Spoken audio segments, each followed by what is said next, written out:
Welcome to the Journal Editorial Report. I'm Paul Gigot. The race for control of the U.S. Congress is heating up with just over 2 weeks to go until Election Day. A new Fox News poll shows Democrats leading Republicans by 7 points in the generic ballot, with 49% of likely voters saying they'll back the Democratic candidate in their House district and 42% backing the Republican. That number remains unchanged since September, but my first guest says he sees evidence of an October comeback for the GOP. Wall Street Journal columnist Karl Rove served as a senior advisor to President George W. Bush. Karl, thanks for coming in. So describe the comeback. What evidence do you see for it? Well, I was suggesting that in addition to the increase in Republican enthusiasm and likelihood to vote that has been mirrored in a number of polls for after Kavanaugh, that this was actually starting before Kavanaugh. If you looked at some of the individual state polls, for example, in Tennessee, up through Labor Day, Democrat Phil Bredesen had led in 5 of 6 statewide polls since Labor Day. The Republican candidate, Marsha Blackburn, has led in 4 of 5 of the statewide polls that have been conducted. So my suggestion was that there were other things going on just besides Kavanaugh. And the other thing that was important besides a natural increase in Republican enthusiasm was the quality of individual Republican campaigns. If you look at it, particularly in the House, since September, North Carolina 13, Representative Budd. Ohio 1 with Steve Chabot. Ohio 12 with Troy Balderson. New Jersey 3 with Tom MacArthur. Virginia 2 with Scott Taylor. Florida 25 with Carlos Curbelo.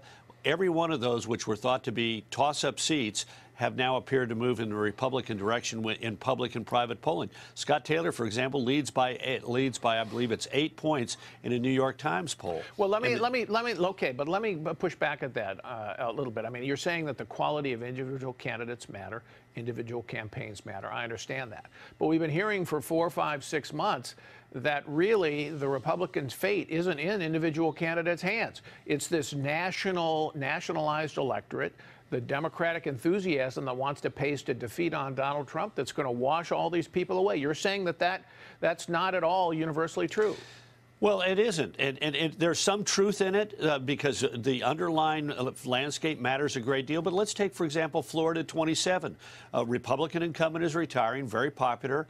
Ileana Ros-Lehtinen. The Democrats nominate Donna Shalala. The Republicans nominate a TV anchorwoman, Maria Elvira Salazar. Everybody assumes Shalala is going to win, and lo and behold, we find ourselves here less than 3 weeks before the election, and the polls are showing that Salazar is either leading slightly or dead even with Shalala. Why? Because she ran a strong campaign, and her opponent didn't. West Virginia 3, open seat. Everybody assumed that the Democratic candidate, a state senator, had the leg up in the most Democratic part of West Virginia, and yet we find ourselves in a New York Times poll with Republican House of Delegates member Carol Miller up by 8. Because why? She's running a better campaign. Well, let's talk about a couple of broader issues here that may be affecting this. One is the economy. A couple of polls I've seen, because of the strong economy, give Republicans the edge over Democrats head-to-head, sometimes by double digits. And yet it doesn't seem to be the main voting issue this year. Why isn't the economy working as well for Republicans as you might think? I think there are 2 reasons. One is because when the economy gets better, people tend to sort of assume that that's a given.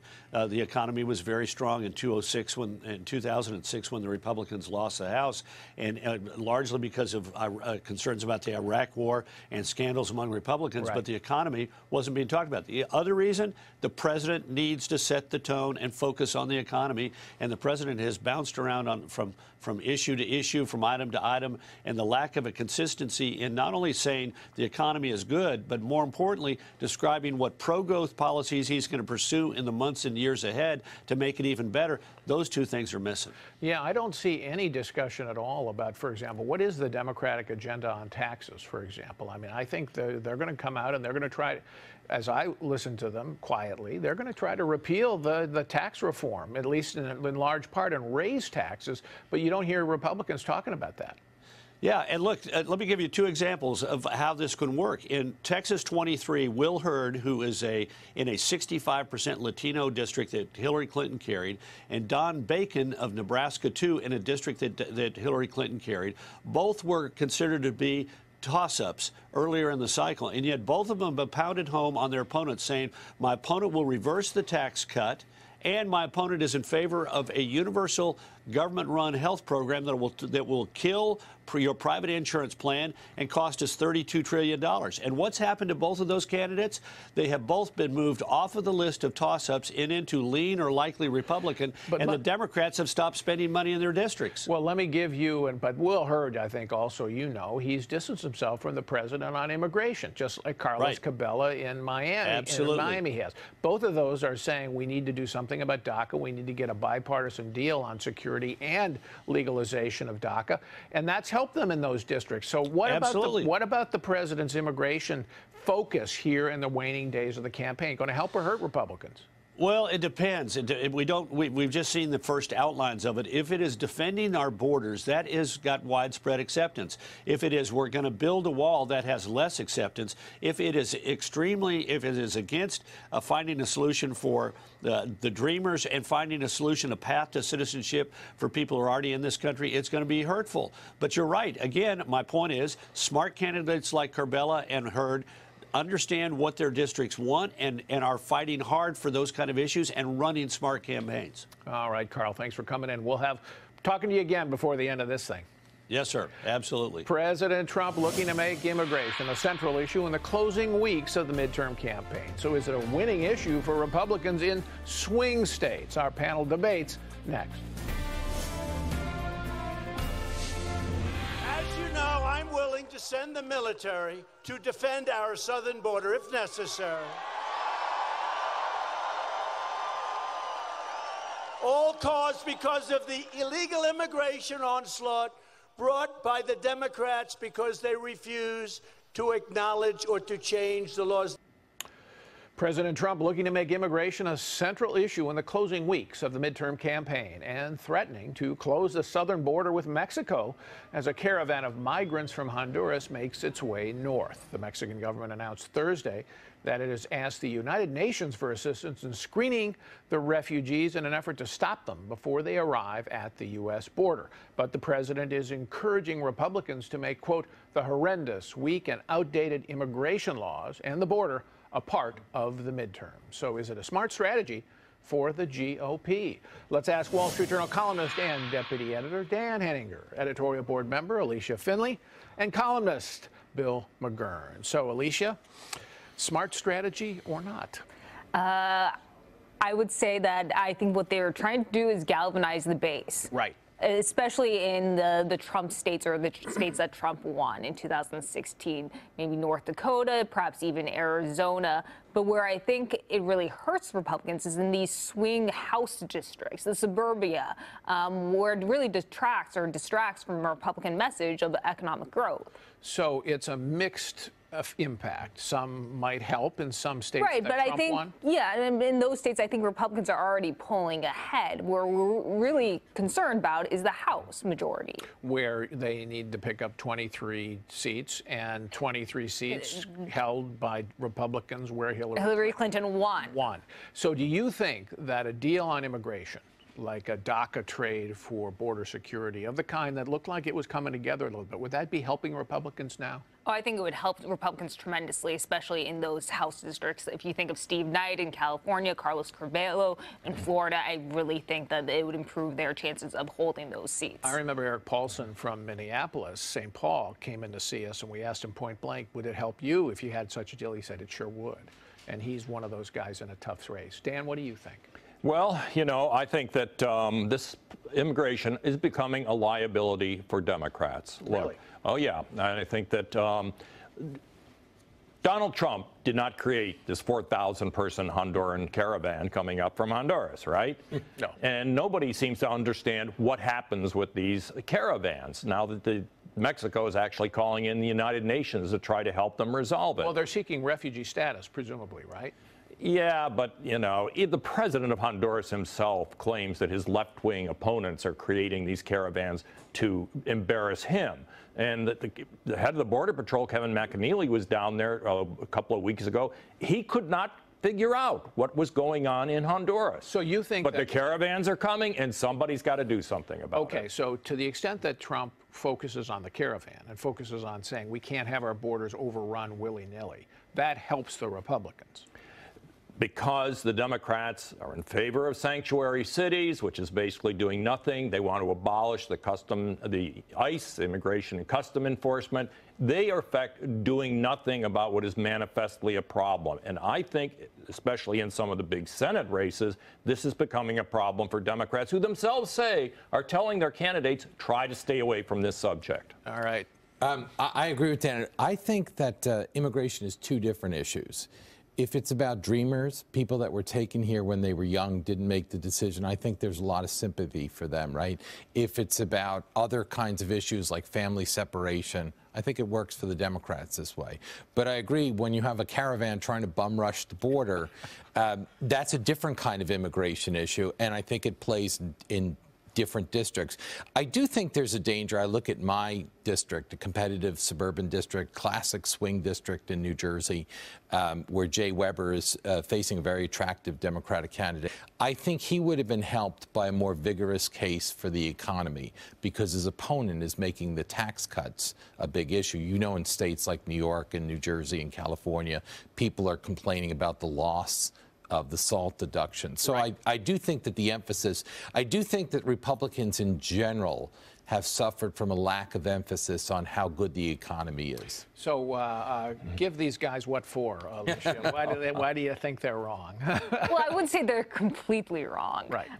But in terms of border security, yes, I do think that plays to Republicans' advantage. But you don't want, you want the message to be on the economy at this point, not the distraction, because immigration is a very divisive issue in the GOP. And candidates are going to be asked, well, what do you think about this? Or what do you think about that? And that really puts them in a predicament. And I don't think they've quite finessed the issue. Well, and I also argue, Dan, I mean, look at what happened with the border family separation at the border this summer. That was fundamentally an issue of, okay, we're going to increase enforcement at the border. That was a fiasco. And that redounded to the Republican detriment, I think, in a lot of these districts, because they looked and said, well, why are we doing this? And yet that was a function of the preoccupation with border enforcement. But I think the politics have shifted, Paul, and the burden is now going over onto the Democrats for not having any kind of solution to the immigration problem, in the same way that health care has become a Republican problem because people are looking to the Republicans for a solution. They said they would do it. They really haven't. I think that's what's happening to the Democrats on immigration. Yeah, I think, look, again, immigration is one issue, but when you have a caravan, again, trying to just come over the border, what people dislike is the lawlessness. I think that plays to the advantage. And Democrats are incapable of saying that we should have any border security, I think. Yeah, well, if it's sanctuary cities, I think you guys are right. That plays. But if it's separation of families, I think that's going to hurt. Deporting fathers who have been here for decades. But right now, there's a caravan coming, right? I mean, that was 6 months ago. All right, gentlemen, and Alicia, when we come back, two closely contested governor's races, giving us an early preview of 2020, perhaps. So can Trump-aligned Republicans in Florida and Georgia fend off their progressive challengers?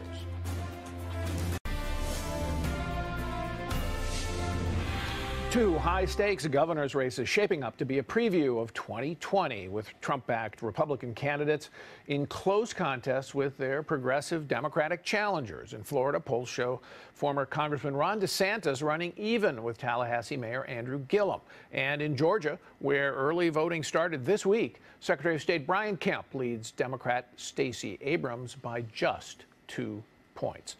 So, Dan, other than these are very important states, large states, what's the significance of these two governor's races? Well, and to a great extent, Paul, they're kind of proxies for national politics.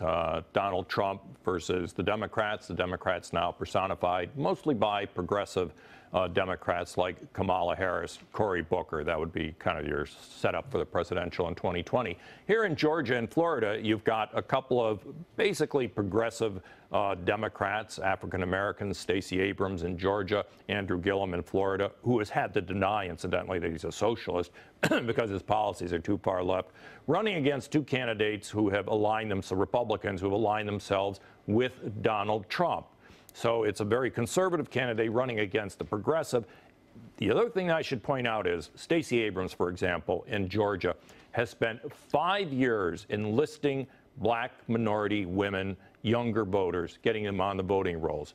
It is a test of the Democrats and the energy, the progressive opposition to Donald Trump, and she is going to be an excellent test of whether the Democrats, by running to the left, but running with a lot of enrolled voters and energy, can defeat the Republicans. Yeah, Alicia, it's really interesting. You look both sides, both Republicans and Democrats. These candidates emerged almost from their base, the base of their party. I mean, DeSantis and Kemp both wrapped themselves around Trump to be able to defeat more centrist Bush kind of candidates. In the Democratic side, these two candidates, Abrams and Gillum, really the progressive energy. So you have pretty far ideological divide. I mean, one of these two is going to win. It's a very different government in both states. Well, I think that's right. I mean, you still have to consider that the Republicans will probably hold the legislatures in both states. Right. But you see Andrew Gillum, $15 minimum wage, Medicaid expansion, free college tuition. Stacey Abrams supports many of the same things, and they're going to be pushing those. And I think some Republicans,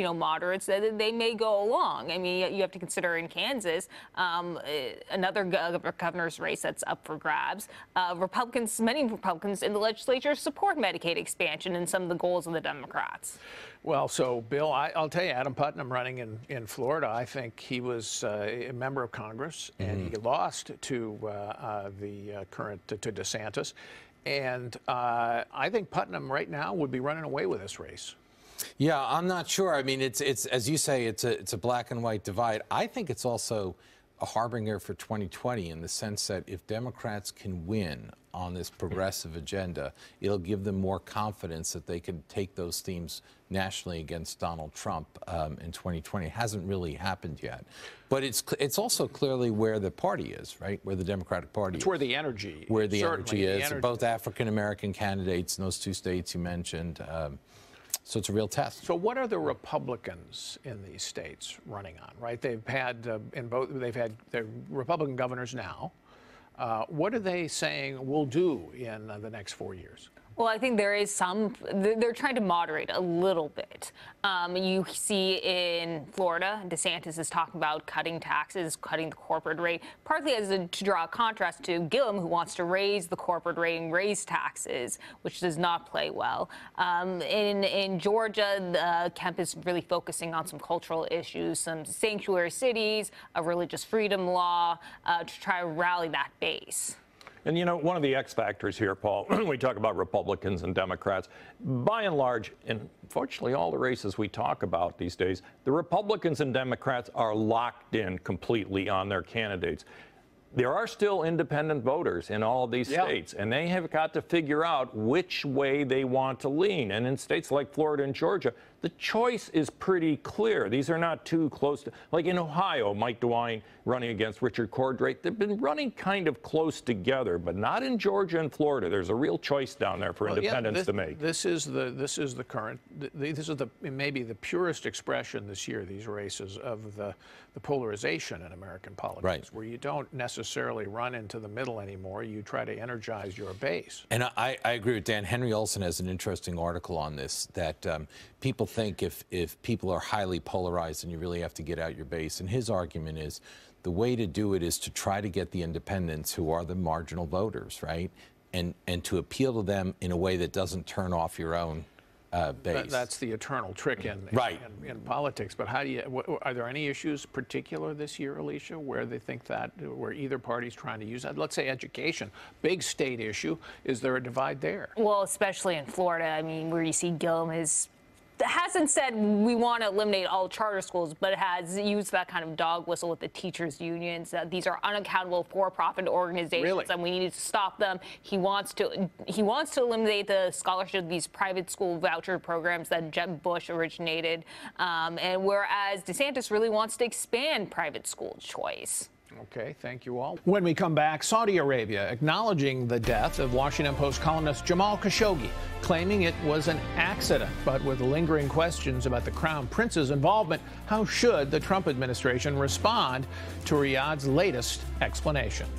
Saudi Arabia has been a great ally, but what happened is unacceptable.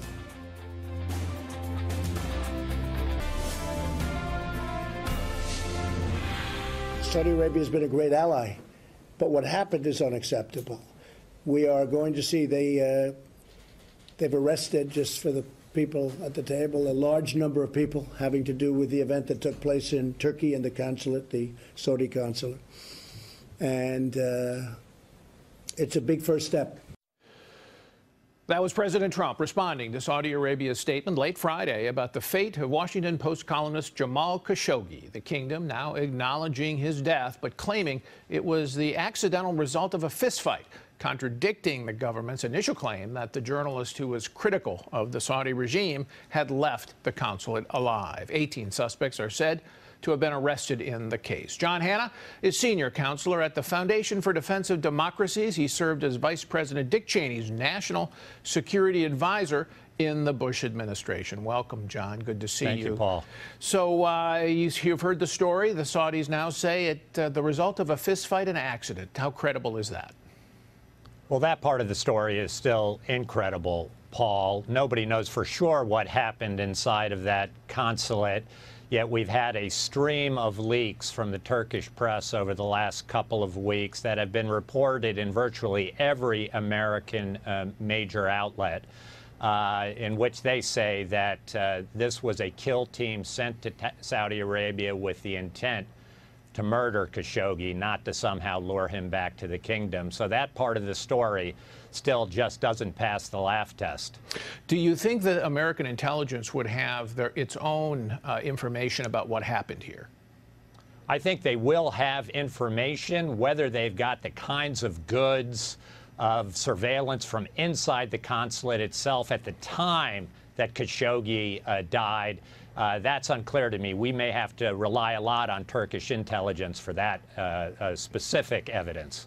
Of course, the Turks have their own incentives here. They're something of a rival of Saudi Arabia for influence in the Middle East. So it's hard to know who to trust here, isn't it? I think that's exactly right. There are so many other agendas going on here. The Turks and their allies in the region, the Qataris, both despise the Saudis. They would be eager to humiliate Mohammed bin Salman, to take Saudi Arabia down a peg. So they've got a lot of incentives here to keep this drip, drip, drip going against Saudi Arabia, and to keep the pressure on the United States to keep pushing the Saudis as well. Yeah, the people who have been arrested and 5 officials fired, so many of these are in the inner circle of the Crown Prince, MBS as he's known, and yet there's no link to him. But is it plausible to you that the Saudis don't admit any link to him, but is it plausible to you that they would have acted without MBS's approval, at least tacit or explicit?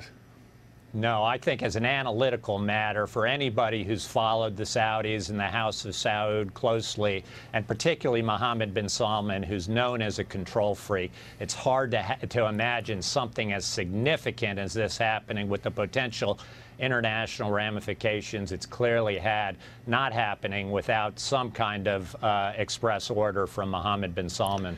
Okay, so knowing that, then the president calling this a good first step, President Trump, what do you think of that response, and what should we do?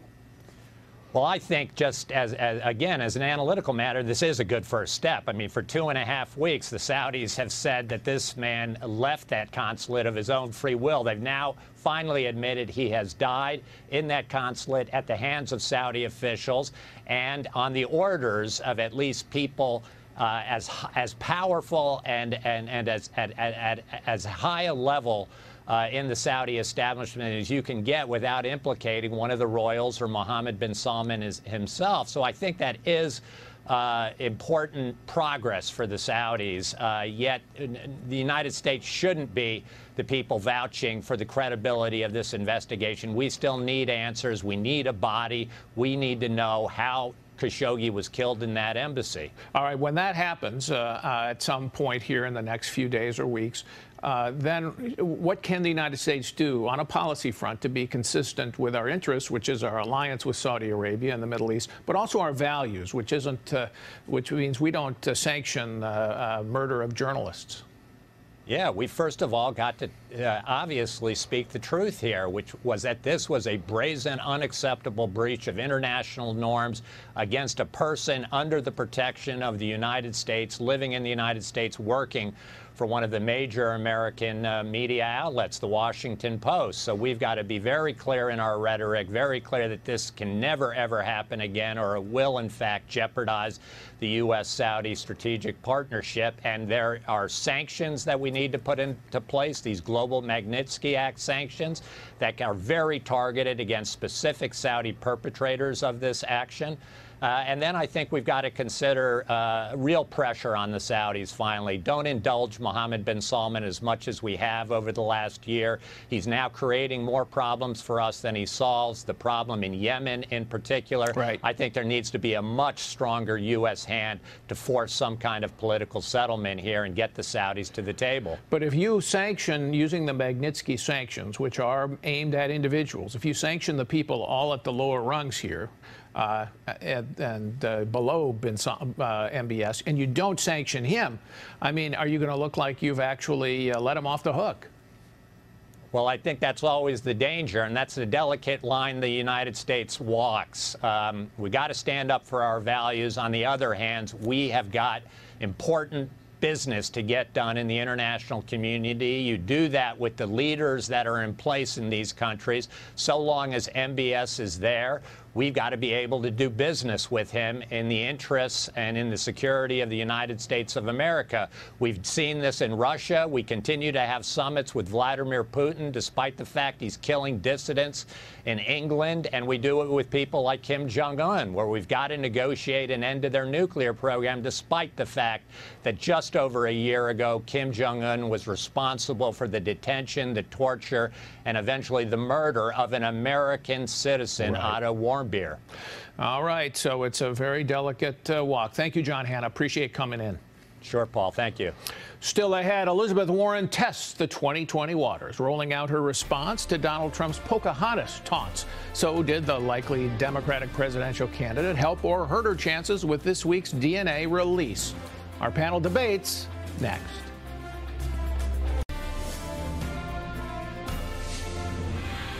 Pocahontas. They always want me to apologize for saying it.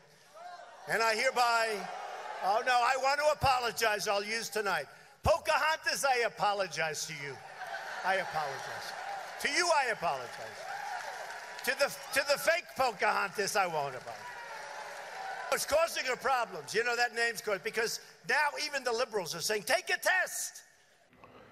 Massachusetts Senator Elizabeth Warren taking President Trump's bait this week and releasing the results of a DNA test that suggests distant Native American ancestry dating back 6 to 10 generations. The move by Warren, who is seen as a likely contender for the Democratic presidential nomination in 2020, is drawing scorn from the right and even some criticism from the left. So was it a misstep or a smart political move? We're back with Dan Henninger, Bill McGurn, and Wall Street Journal editorial page writer Jillian Melcher. So, Jillian, what do you think of her rollout? Well, I do think that she looks silly and petty in doing something like this. She's kind of trying to have it both ways. She's insisting that she is Native American. At the same time, she's insisting that that wasn't a factor in her career advancement. And I think you can't really recognize these things. And I really think this is getting to the tipping point of identity politics. To what extent is it objective, and to what extent are you what you feel you are? Well, but was she smart to get into the debate at all? Because she, in releasing this study, which she says was sanctioned by geneticists of some renown, she really just showed that she had the no more Native American ancestry than, I don't know, maybe Henninger, maybe Melcher, not a lot. Yeah, I think the political mistake was made when in college she identified herself as this. I mean, it's a lose-lose situation to take a DNA test like that. Well, I'm 50% German and I'm 50% Irish, and I'm sticking to that. I have no interest whatsoever. 23andMe will show that there's some, Neanderthal man there. Not going there ever. I like Baden, Germany, and County RD. Fine with me. Look, I have taken a sort of different view of what Warren did here. I think that she's playing to her base. Yes, she took a lot of ridicule for this, but I think Donald Trump kind of changed the terms of our politics in some way. Recall back in 2016, all the things Donald Trump said, all the verbal whiffs, he would say things, and most of the conventional wisdom, sometimes including me, like the comment about John McCain, he's done. He's out of it. And so I don't think this necessarily means that Elizabeth Warren has sidelined herself as a presidential contender. I think it puts her up as a primary fighter against Donald Trump. And you've got to keep that base animated. The same way Donald Trump was in that opening shot, showing feeding red meat to his audience about Pocahontas. So you're saying that it's a real advantage in the Democratic primaries to have Donald Trump focus on you like that? I think so. It elevates his, I mean, it's all about celebrity and publicity these days. It's about fundraising. And keep in mind, Elizabeth Warren has a national political machine. She has been on the phone for a year talking to Democratic candidates all over the country, sometimes at a very local level, or become dependent on her. So this is not just something that she's doing off the top of her head. Bill, political winner? I don't think so. I agree with Dan up to point that Donald Trump's attacks on her help and so forth, and this is the base. But look, the issue isn't DNA and whether she had a great-grandmother or something, whatever it is. I mean, the issue is affirmative action and identity politics today, and people know that if you have this designation, it advances your career in different ways, and it's very important in the Democratic Party. The problem I think she has is that she's not the only one. Donald Trump was the only one talking like this among the Republicans, the 16 Republicans.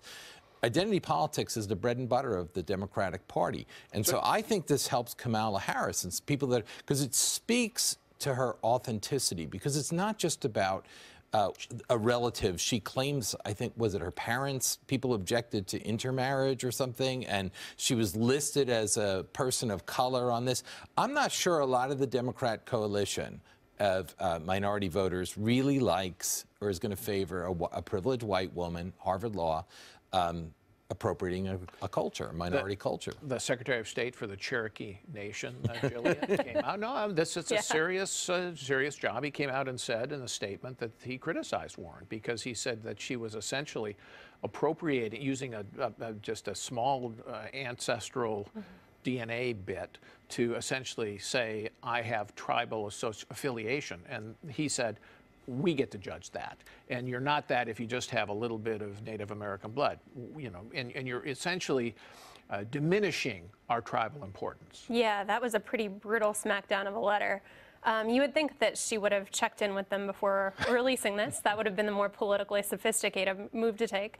But I think, you know, looking about her campaign going forward, when I think this pretty much seals the deal that she's running for president. You know, we've got the identity politics vote on the left, but I think you've also got the blue-collar vote that swung for Trump. And when I'm talking to the blue-collar union guys, a lot of them like Elizabeth Warren in the same way that they like Donald Trump, and I'm not sure that this is going to make a difference. They're upset about the economic situation over the past decade. They feel like the system is rigged against them, and in the same way that they saw Donald Trump as a disruptor, they see her as somebody that's going to dissemble things. Well, Bernie Sanders, for instance, doesn't play the identity card much either. She's done it here. Perhaps she's gotten it behind her at this point. I agree with Jillian that Senator Warren is running more of a populist economic agenda than a pure identity thing, which you expect from someone like Cory Booker. So it's interesting the way these Democrats are all kind of jockeying and positioning themselves for 2020. Thank you all. When we come back, affirmative action on trial. Harvard goes to court to defend itself against charges of discrimination against Asian American applicants in a dispute that could well wind up at the Supreme Court. A lawsuit challenging Harvard University's admissions practices playing out in a federal courtroom in Boston this week in a closely watched trial over whether the Ivy League school discriminates against Asian American applicants. The suit filed by the group Students for Fair Admissions claims that Harvard engages in racial balancing and effectively sets quotas on the number of Asian Americans it admits in violation of federal civil rights law. It's a claim the school denies. We're back with Dan Henniger, Jillian Melcher, and Bill McGurn. So, Bill, what have we learned in the trial? Well, we learned so far the Dean of Admissions has been testifying, and he admitted that, for example, in recruitment letters, when they're looking for potential students, they would send a recruitment letter to an African-American that scored, I think, around 1,100 on the SATs, but for an Asian-American male to get such a letter, he would have to score, I think, 1380. And for an Asian American female, I think it's 1350. 1310 or something like that. Something, or maybe 1350. It's lower 1300s. But doesn't that sound to you like basically it discrimination against right? Well, they're achievement? Look, they're maintaining the liberal math on this. The dean has explicitly said race never hurts you. So they don't say you're not getting. What do you mean? You don't get a recruitment letter? I mean, right. But they're saying it doesn't hurt you, that it's a factor for you. But if you help one group, you are effectively discriminating against another if you have a limited pool. Now, look, what makes this so interesting is it's all done in the name of diversity. And I think when it was minority groups benefiting at the expense of white applicants, people were more okay with it. But now you have this ironic situation where diversity requires discriminating against one minority, which is very qualified, to benefit other minorities. Jillian? Yeah, I'd agree with that. So we're looking at hard factors like SAT, ACT scores, but I think also on the softer factors, that is equally disturbing. In June, the plaintiffs came out with information that Asians were being rated on a lower level for things like likability, like courage, like personal kindness. And I think what the picture that this is painting is one of systematic discrimination. We're seeing universities that are obsessed with this, yet this is the discrimination that they have perpetuated. Well, what about that soft analysis? All these schools do make judgments about your extracurriculars, about whether you had to, your parents are wealthy or not, how hard was your upbringing, that sort of thing. Isn't that just a normal factor when you're juggling these things? What do you mean? Why do you call it systematic discrimination when you're talking about Asian Americans? Well, I think it's important to note some of the evidence that came out this week, and one of them was an email by an admissions officer who was talking about what tips things toward you getting admitted and not getting admitted. Things like being low income is a positive tip. Things like having a parent who attended, positive tip. And then they explicitly said being Asian American is a negative tip. We also see this with universities being completely obsessed with this idea of microaggressions. Yet Asian Americans are being rated as, quiet, as studious, for a university that actually favors things like an effervescent personality. So this is a case where these softer traits are being used to have a bias against them. Isn't it in Harvard's best interest, though, and I'm playing devil's advocate here, to have a diverse student body by race, economic background, piccolo players and the quarterbacks? Sure, that's the ideal. But at the bottom of all this, Paul, is the Civil Rights Act of 1964, whose Title VI says that if you take federal money, you cannot discriminate on the basis of color, race, or national origin. Asian Americans qualify on all three scores. Over the years, as Jillian was just so clearly describing, the admissions process has become almost impossibly complex as they try to rate people on all sorts of criteria, whether there's legacies, athletes, gender, race, ethnicity, personality. But the fact remains that there is this law, and there has been a whole series of Supreme Court cases trying to figure out whether admission should be race neutral or, as Harvard clearly wants to do, be race conscious in their admissions. But if they can show, the court, Bill, that race is just a factor, just one of many, not the decisive factor, and the Supreme Court has said, in somewhat ambiguous fashion, that you just can't make race the decisive factor, they might prevail. They might, although I think, and the Supreme Court rulings up to now on these kind of cases, going back to Alan Bakke, have been that kind of murky thing because they say it can be a factor, but they don't draw lines where. This one's a little harder because I think with the gap in SAT scores, it's just so much more blatant. And what Jillian was saying when she talked about systemic, she meant that like the way to justify keeping Asians out is that they get a universally lower score on likability or kindness. I mean, that seems a little bit arbitrary. The irony is we have an example here. Jillian's school, Hillsdale College, doesn't take government money and has its own admissions and is colorblind. All right. Thank you very much. This one's going to the Supreme Court. We have to take one more break. When we come back, hits and misses of the week.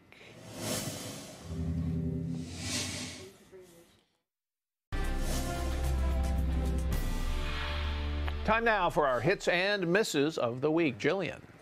So universities have long had culture wars over Halloween costumes and what's offensive. But this is actually spreading to K through 12. And the reason is that Black Panther, the superhero movie, a bunch of kids are really excited about getting costumes, including white children. Now, People magazine has covered this as problematic, same with Good Housekeeping, but I'm all for it. I think that if children are seeing heroism, courage, self-sacrifice in people of races other than their own, that's a net win. All right, Alicia. This is a hit to the San Francisco mayor, London Breed, who is opposing a referendum to double the city's gross receipts tax on businesses to ostensibly fund homeless programs. She said that homelessness is not a problem we can solve by just writing more checks, and we need to audit the money that we're already spending, and that this tax will drive businesses out of the city. It's nice to hear this from a progressive. Dan.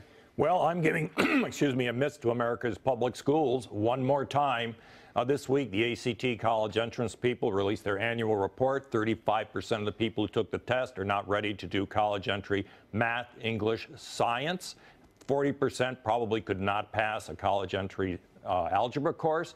America's employers are begging for skilled workers, and the public schools just aren't getting the job done. All right, thank you all. That's it for this week's show.